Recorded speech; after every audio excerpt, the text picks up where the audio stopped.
I'm here on the campus of Dickinson College in Carlisle, Pennsylvania, and in an earlier video I talked a lot about merit-based aid at Dickinson and similar places. I want to take a minute to talk about need-based financial aid and how that might work at a place like Dickinson. As I said earlier, if you want merit-based aid, you have to be in the top 10, or to be precise, top 13% of its applicant pool to pull down some merit-based aid.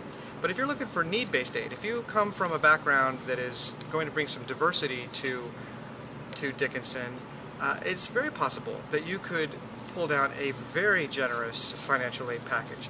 To look at some of the statistics here at Dickinson, it's a pretty homogeneous place. Only 3% of students here are African American, and 10 to 12% of America is African American.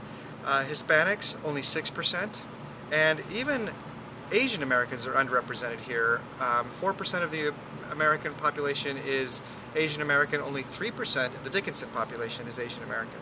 So diversity is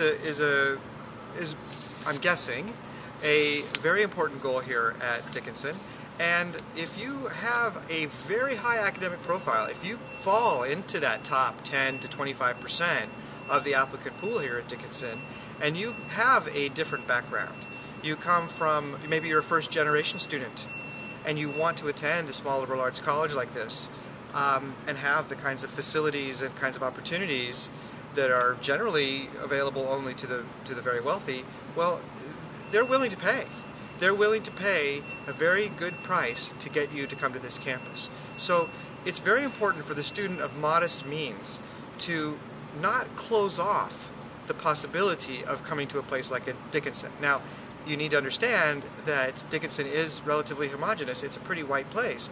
But if you are willing to put yourself in that environment, if your priority is on getting a great education at a low price, then a place like Dickinson that has money, that has wealthy people that are in effect subsidizing your education because they want to bring people of diverse backgrounds to their campus, well, you may very well win the jackpot here.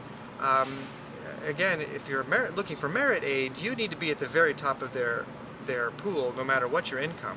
But if you have a relatively low income and few assets in order to pay for your college education, but you are a very good student, then it is likely that you would get an excellent financial aid package at a place like Dickinson. So don't rule it out. Don't rule out the private colleges if you're a good student and come from modest means. But so throw your hat in the ring, see what happens. You never know where you're going to get a great bargain.